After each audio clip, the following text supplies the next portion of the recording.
बहुत समय पहले की बात है। सोनपुर में राजा विक्रम सिंह नाम का एक प्रतापी राजा राज्य करता था। राजा पराक्रमी तो था, पर वह मानता था कि सच्ची शक्ति बुद्धि में होती है। राजा विक्रम सिंह अपने सिंहासन पर बैठे हैं। दरबार भरा हुआ है। एक दिन राजा ने अपने मंत्री हरिदेव से कहा, आज मेरे मन में 3 ऐसे प्रश्न उठे हैं जिनका उत्तर मुझे अभी तक नहीं मिला। जो इन प्रश्नों का सही उत्तर देगा उसे आधा राज्य दिया जाएगा और जो असफल होगा उसे कारावास में डाल दिया जाएगा। दरबार में सन्नाटा छा जाता है। महाराज, आपके प्रश्न अवश्य ही अत्यंत गूढ़ होंगे। सुनो मेरे 3 प्रश्न। पहला, संसार में सबसे शक्तिशाली क्या है? दूसरा, मनुष्य का सबसे बड़ा शत्रु कौन है? तीसरा, वो क्या है जो बिना पंख के उड़ता है?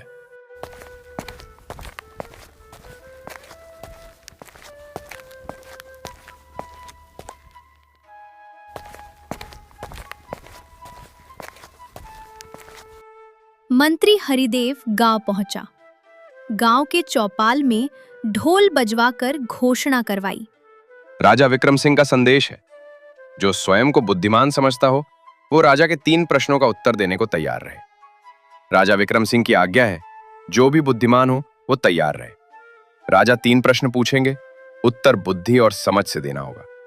और जो भी राजा के 3 प्रश्नों का उत्तर नहीं दे पाएगा उसे कारावास की सजा मिलेगी। इतना बोलकर मंत्री वह से चला जाता है।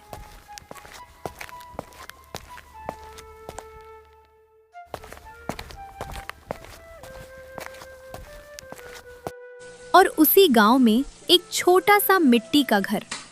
माँ चूल्हे के पास बैठी है। बहन पानी भरकर आती है। बेटा रघु, मोहन, हमारे घर में धन नहीं है पर इज्जत है। हमेशा सच और धैर्य का साथ देना। बेटा, गरीबी हमें कमज़ोर नहीं बनाती, कमज़ोर बनाता है मन का घमंड। मैंने तुम्हें धन नहीं दिया पर संस्कार दिए हैं। याद रखना, मनुष्य की पहचान उसके कपड़ों से नहीं, उसके विचारों से होती है। माँ, अब गरीबी ज्यादा दिन नहीं रहेगी।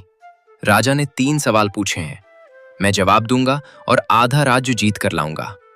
माँ, अब समय बदलने वाला है। राजा ने 3 प्रश्न पूछे हैं। जो उत्तर देगा उसे आधा राज्य मिलेगा। मैं और मोहन दोनों जाएंगे और जीत कर लौटेंगे। भाई मोहन, ये तो बहुत आसान है। मैं जाकर आधा राज्य जीत कर आऊंगा। राजा भी क्या प्रश्न पूछते हैं? भैया, सोच समझकर बोलना चाहिए। राज्य जीतना आसान नहीं। भाई, प्रश्न आसान लग सकते हैं पर उत्तर गहराई से सोचकर देना चाहिए। माँ, प्रश्न कठिन है।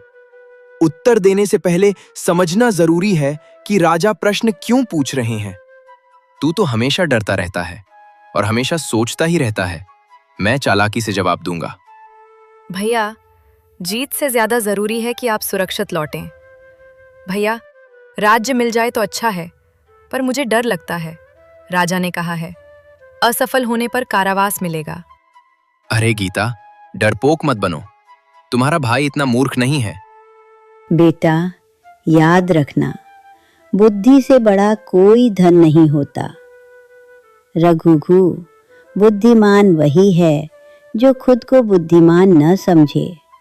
अहंकार धीरे धीरे इंसान को अंधा कर देता है। तुम दोनों मेरे 2 नेत्र हो। अगर एक भी बंद हो जाए तो जीवन अंधेरा हो जाता है। साथ जाना पर साथ ही रहना। एक दूसरे की बात सुनना। जीत मिले तो सिर झुकाना, हार मिले तो हाथ थामे रखना।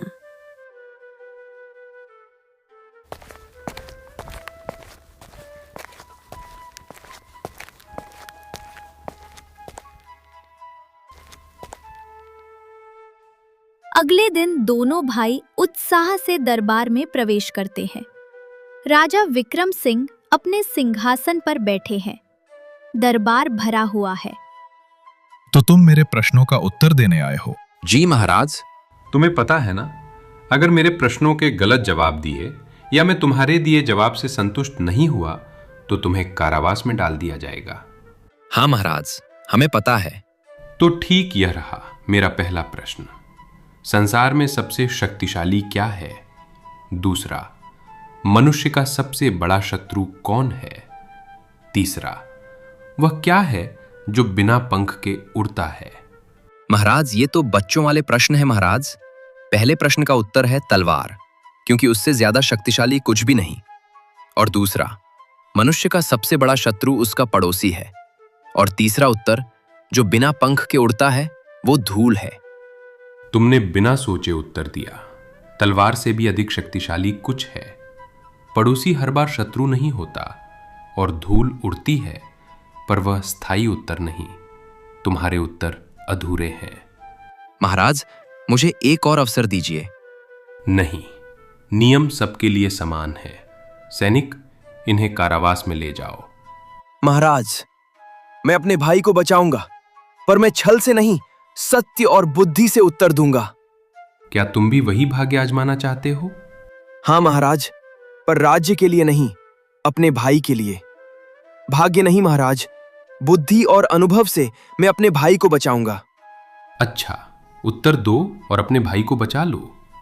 महाराज, आपके पहले प्रश्न का उत्तर है समय, क्योंकि संसार में सबसे शक्तिशाली समय है। तलवार शरीर को काट सकती है, पर समय राजा को भी रंक और रंक को भी राजा बना देता है। समय के सामने कोई बलवान नहीं टिक सकता। महाराज, समय गरीब को अमीर बना सकता है और राजा को इतिहास। अति उत्तम। और दूसरे प्रश्न का उत्तर? महाराज, दूसरा उत्तर है अहंकार। मनुष्य का सबसे बड़ा शत्रु उसका अहंकार है। अहंकार उसे अंधा कर देता है। वह मित्र को शत्रु और सत्य को असत्य समझने लगता है। अहंकार ही राजाओं के राज्य छीन लेता है। अहंकार उसे अपने ही परिवार से दूर कर देता है। अहंकार ही भाई को भाई से अलग करता है। तुमने मेरे हृदय को छू लिया। अब मुझे तीसरे प्रश्न का उत्तर बताओ। महाराज, जो बिना पंख के उड़ता है वो विचार है महाराज। विचार सीमाओं को नहीं मानते। एक विचार पूरे संसार में फैल सकता है। विचार ही युद्ध करवा सकता है और शांति भी ला सकता है। एक अच्छा विचार पूरे राज्य को बदल सकता है और एक बुरा विचार पूरे परिवार को तोड़ सकता है। महाराज मोहन के उत्तर से काफी प्रभावित होते हैं और कहते हैं, मोहन, तुमने सिद्ध कर दिया कि बुद्धि चालाकी से श्रेष्ठ होती है। तुमने केवल उत्तर नहीं दिए, तुमने जीवन का सत्य बताया है। आज से तुम मेरे सलाहकार बनोगे और तुम्हारे भाई को भी मुक्त किया जाता है। भाई, आज समझ आया कि सच्ची जीत बुद्धि से होती है, चालाकी से नहीं। भाई, यदि बुद्धि विनम्रता के साथ हो तो जीवन सफल हो जाता है। एक बात और, मोहन और रघु, मैं तुमसे एक प्रश्न और पूछना चाहता हूं। अगर तुम दोनों में से जो सही उत्तर दे दिया तो मैं उसे अपनी पुत्री का विवाह करवा दूंगा, क्योंकि तुम दोनों ही मेरे और इस राज्य के हित के लिए सही हो। एक के पास चतुराई है तो दूसरे के पास बुद्धि। क्यों नहीं महाराज, हम आपके प्रश्नों के उत्तर देने के लिए तैयार हैं। हाँ महाराज, आप बहुत दयावान हो। आप हमें फिर से मौका दे रहे हो, यही काफी है। तो सुनो, मैं एक कहानी सुना रहा। उसमें आधा कहानी मैं बताऊंगा और उसे पूरी तुम्हें करनी है। ये तो कुछ अलग ही तरह के प्रश्न हैं। पूछिए महराज। एक किसान जो कि गरीब था, वो दिन रात मेहनत करता था। खेत में हल चला रहा है और पसीने से लथपथ है। हे धरती माता, तेरी गोद में पला हूं। तेरी मिट्टी ही मेरा सहारा है। जब जब हल चलाता हूं, लगता है जैसे जिंदगी की लकीरें खुद अपने हाथों से बना रहा हूं। लोग कहते हैं किसान गरीब होता है, पर मैं कहता हूं किसान सबसे अमीर है, क्योंकि उसके पास मेहनत है और मेहनत कभी खाली नहीं जाती। रामू, तू सुबह से लगा हुआ है, थोड़ा आराम भी कर लिया कर। आराम? अरे भैया, किसान का आराम तो फसल कटने के बाद ही होता है। अभी तो पसीना बहाने का समय है।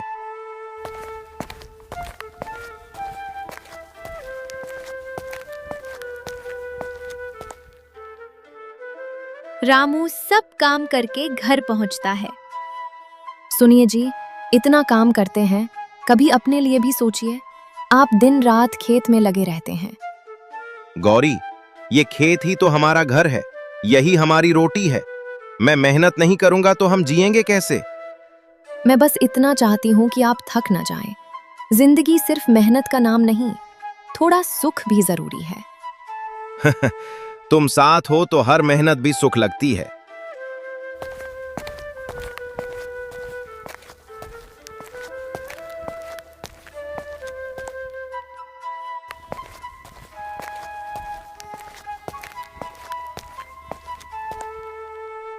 तभी उसी वक्त शहर से रामू का दोस्त राहुल आता है। अरे रामू, पहचाना मुझे? अरे राहुल, तू शहर वाला बाबू बन गया रे। और तू अभी भी इसी मिट्टी में पड़ा है। रामू, कब तक यूं ही खेतों में पसीना बहाएगा? ये मिट्टी ही मेरी पहचान है राहुल।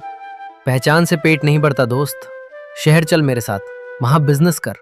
पैसा ही पैसा है, बड़ा घर, बड़ा नाम, यहाँ क्या रखा है? गौरी ध्यान से सुन रही है। शाम हो गई। गौरी रामू से कहती है, सुनिए, राहुल गलत भी तो नहीं कह रहा। गांव में कब तक संघर्ष करेंगे? तो तुम चाहती हो मैं सब छोड़ दूं? ये खेत, ये घर? मैं आपको रोकना नहीं चाहती, लेकिन मैं आपको टूटते भी नहीं देख सकती। हर साल बारिश का डर, कर्ज का डर। अगर शहर जाकर कुछ अच्छा कर पाए तो क्या बुरा है कोशिश करने में? अगर असफल हुए तो लौट आइएगा, ये मिट्टी तो यहीं रहेगी। ठीक है गौरी, मैं जाऊंगा, लेकिन सिर्फ तुम्हारे विश्वास के लिए।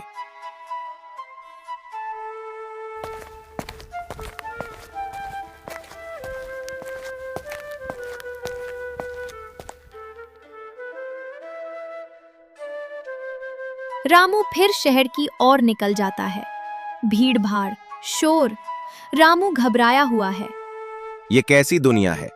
यहाँ कोई किसी को देखता भी नहीं। गांव में हर चेहरा अपना लगता था, यहाँ सब अजनबी। बेटा, परेशान लग रहे हो?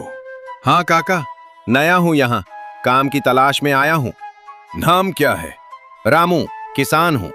किसान? तो तुम धरती के सपूत हो। शहर वाले पैसे उगाते हैं, लेकिन किसान अन्न उगाता है। याद रखना बेटा, बिजनेस में दिमाग चाहिए, पर जिंदगी में चरित्र। अगर मेहनत सच्ची है तो जगह मायने नहीं रखती। काका, मैं बड़ा आदमी बनना चाहता हूँ, पर अपनेपन को खोकर नहीं। तो फिर सच्चाई का साथ मत छोड़ना, मेरे साथ रहो, धीरे धीरे सीख जाओगे। बेटा, शहर की हवा पहली बार में सबको भारी लगती है।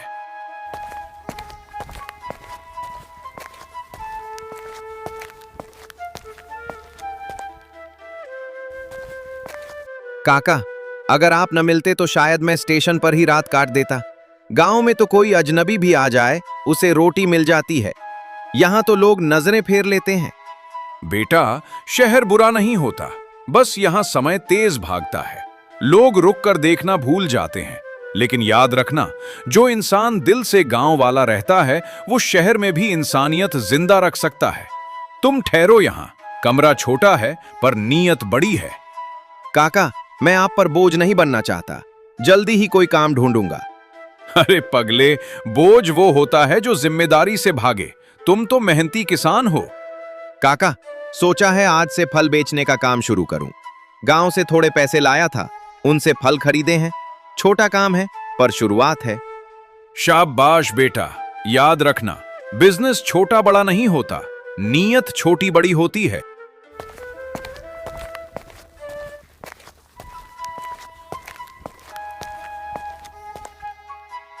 कुछ दिन बाद रामू को उसका दोस्त राहुल मिलता है। अरे रामू, आखिरकार तुम शहर आ ही गए। लेकिन रामू, तू इतना सीधा रहेगा तो शहर खा जाएगा तुझे। थोड़ा चालाक बन। मैं किसान का बेटा हूं, मैंने धोखा देना नहीं सीखा। अगर मुझे हारना है तो ईमानदारी से हारूंगा। वो सब छोड़, आज से तू मेरे घर पर मेरे साथ रहेगा। चल। नहीं राहुल, मैं ये पहले से ही एक अच्छे काका के घर रुका हूं। ठीक है, कोई बात नहीं, लेकिन तेरे लिए मेरे घर के दरवाजे हमेशा खुले रहेंगे। तू कभी भी आ जाना। दोनों आपस में बात करके अपने अपने रास्ते चल देते हैं।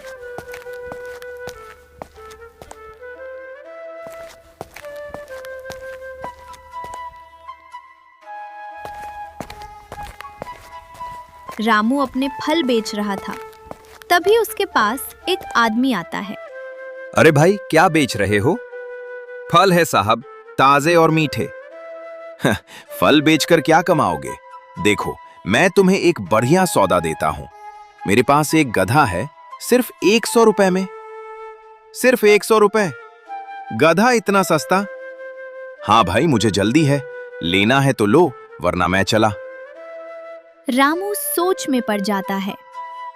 गांव में तो गधा 2000 से कम का नहीं मिलता, लेकिन अगर ये सच में 100 में मिल रहा है तो मेरा काम आसान हो जाएगा। फल भी ज्यादा ले जाऊंगा, मेहनत भी बचेगी। ठीक है, दे दो। आदमी रामू से पैसे ले लेता है और उसे खिलौना वाला गधा दे देता है। अरे ये क्या? तुम तो मुझे ये खिलौने वाला गधा दे रहे हो? अरे भोले किसान, शहर में ऐसे ही होते हैं। इतना बोलकर खिलौने वाला वहां से चला जाता है और रामू की आंखों में आंसू आ जाता है।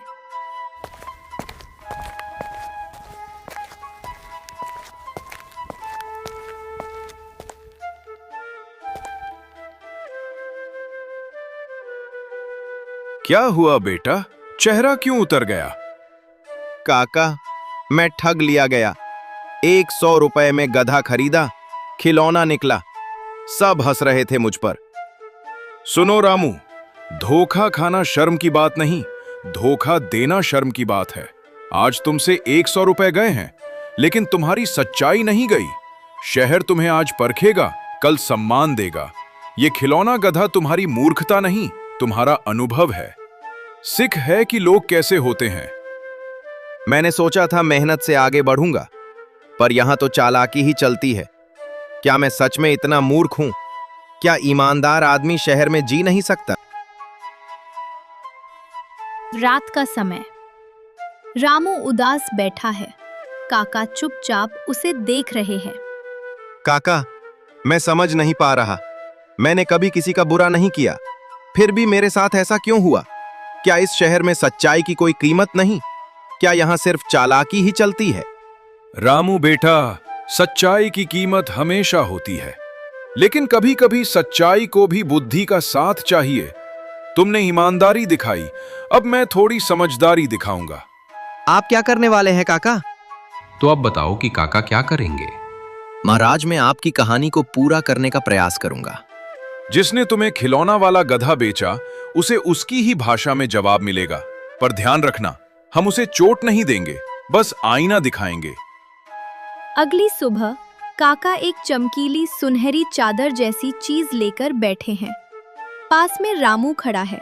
आओ आओ, सोने की चादर सिर्फ 1000 रुपए में, जो ओढ़ेगा किस्मत चमक जाएगी। तभी वहां वही आदमी आता है जिसने रामू को ठगा था।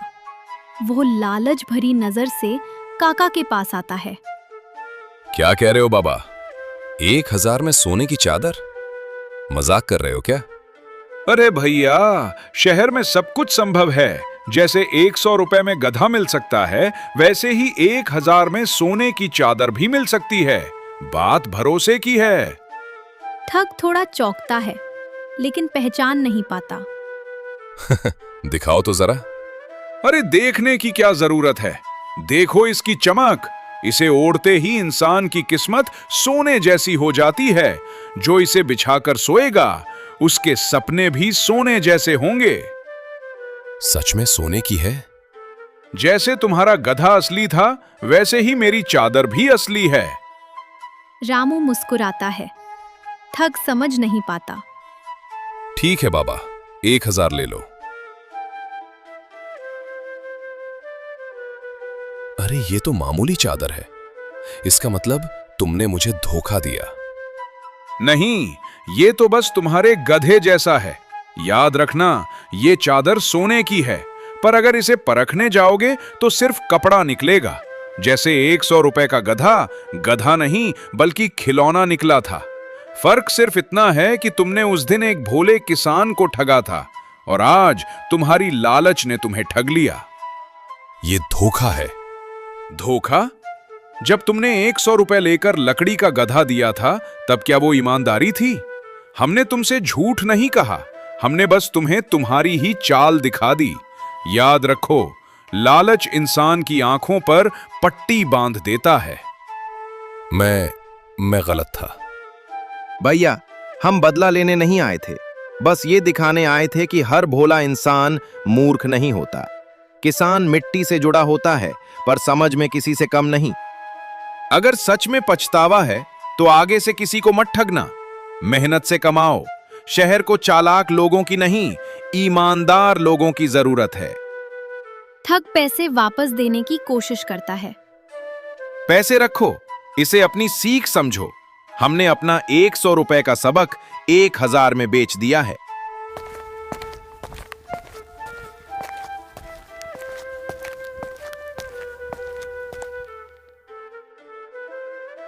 आज समझ गया काका, ईमानदारी के साथ बुद्धि भी जरूरी है। और याद रखो बेटा, किसान जब ठान ले तो सोने की चादर नहीं, सोने की फसल उगाता है।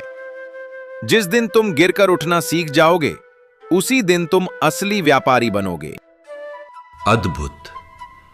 तुम दोनों में भिन्न स्वभाव है, पर साथ में तुम पूर्ण हो। मोहन, तुम्हारी बुद्धि अद्भुत है। रघु, तुम्हारा साहस भी कम नहीं। आज से मोहन, तुम मेरे सलाहकार बनोगे और रघु, तुम्हारा विवाह मेरी पुत्री से होगा। भाई, आज समझ आया कि तेज बोलना बुद्धि नहीं होता।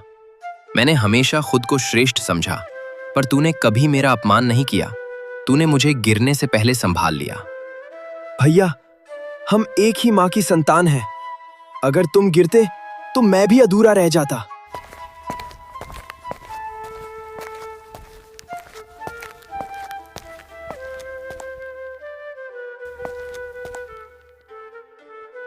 फिर दोनों भाई खुशखबरी देने घर पहुंचे। घर में माँ प्रतीक्षा कर रही है। माँ, देखो, दोनों भैया साथ लौट आए।